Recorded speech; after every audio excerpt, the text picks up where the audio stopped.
We're in the TV Line Comic-Con suite with the cast of DC's Legends of Tomorrow. Welcome. Thank you. And welcome to new series regulars Courtney Ford, Matt Ryan, and Jess McConnell.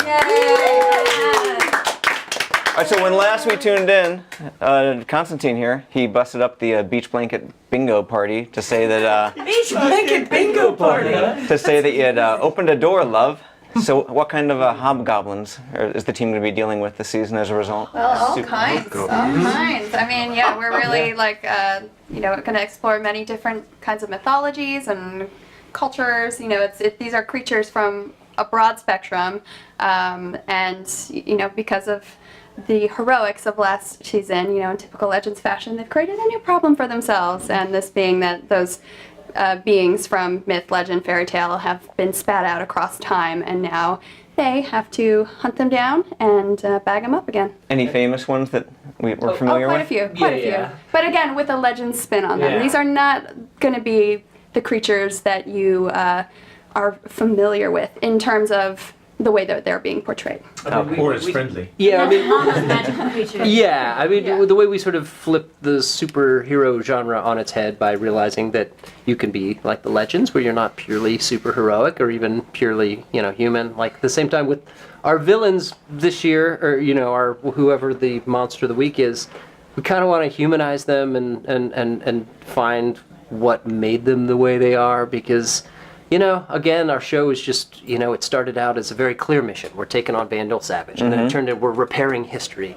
And last season, our guys are just like, sometimes history is a little messed up to begin with, and part of their process is realizing that they aren't just time custodians, that they have ability to sort of change the world they live in, and so, that's why we wanted to deal with monsters. It seems like they would be pretty cut and dried missions, but of course the Legends can't help but sort of... try to get to know these things. We'll still be traveling time to deal with them. For sure. Yeah. So it'll be like the murderous Keebler elves in 1940 or something. I like that. Can we have that? Yeah, can we have it? Yeah. Can you sign an initial document? Katie, what sort of new challenges will this present for Captain Sarah Lance? I think we start off the season and everything has kind of been good, and for once in Sarah's life, she's like, we're not screw-ups. Like, we did it, we defeated Mollis, and I've got a hot chick who loves me, and So much. is building, starting all, for the first time, to actually have, a life, and something she's proud of, and connections, and all of that gets jeopardized pretty quickly.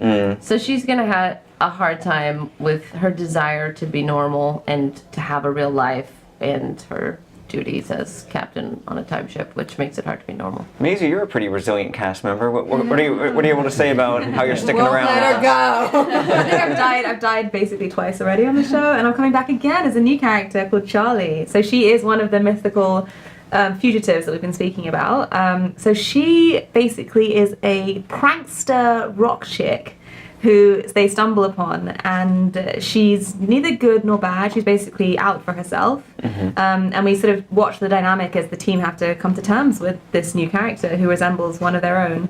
And I think certainly Constantine, she is exactly what he's been trying to get rid of. So it's, can they turn her to their advantage and use her to help with their mission, or is she actually going to pose a liability and just have her own agenda? Phil, last you and I spoke, you said you're a little bit unsure on where Constantine was actually going to hang his hat. You said he's not really kind of get a bunk on the wave rider kind of guy. Right. So have you cracked that nut yet? Well, we have... Has he turned the jump ship into like a swinging bachelor pad? He, Nate is going to find that his sort of, his concerns take him sort of back to the real world and back to 2018 and back to a very real kind of human story with his family, which unfortunately leaves some room on the ship for this guy to come squat. I don't think Constantine ever really intends to live there, but he certainly likes to spread out, likes to make his presence known, likes to cook up weird things in the food fabricator that probably aren't fit for human consumption. He doesn't like to wear a lot of clothing, probably going to and from the shower. So 9 p.m. yeah, Let's do it. and Rory loves it. He thinks it's a blast. Yeah, it does. Having a half-naked wizard on the ship is a blast. Mick's probably like, wait, we could do that? Courtney, if you're a series regular, is it safe to say Nora's officially in frenemy territory? Frenemy. That's a really good way to put it. At the end of season 3, saw her arrested by the Time Bureau, and then Ray Palmer gives her back her father's time stone. So then she breaks out. So is she gonna stay bad and follow in her father's footsteps, or is she gonna become kind of a unlikely ally? I don't know. Complicated ally. Okay. Jess, what's the Time Bureau's role in all of this?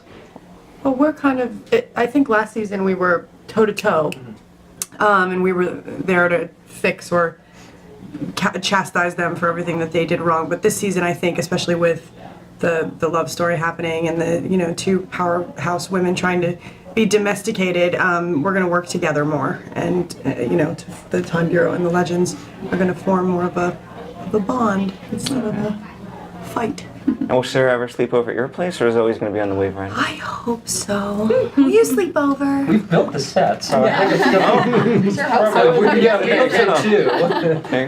And then what's this I heard? You're not part of the crossover event this year? No. No? What happened? Doing our own thing. What'd you do wrong? We were too busy. Yeah. What did we do right? What did you do wrong? We're really busy. We just couldn't schedule it in. I mean, no, logistically, like, Yeah. it's nightmare. crazy. And when you have too many characters, you don't have the ability to really do good character work and to dive into these stories. And it's too much. I'm hoping actually that we start doing more like mini crossovers. Yeah. Yeah. Because I think like Just characters. like Cisco comes on to Or like when play Wally Ryder. showed up to give Nate an assist. Yeah. I hope to see a little bit more of that, but I think the Legends have really kind of set themselves apart from the rest of the Arrowverse. Like, we're very different. We're not the same kind of show as the other ones, so we don't fit as much. And so it's like we kind of are So staying maybe in our own space. 2019. We'll see. Yeah. Look at our schedule. Could be we'll check, yeah. Who knows where in time Pretty we'll be? busy. By then you could involve Batwoman. Yeah. Yeah. Well, I would like to get her on our show. Definitely. Yeah. She should come by herself onto our show. Yes. Yeah. Just have like an all girls episode. Yes. Yeah. Yes. Yes.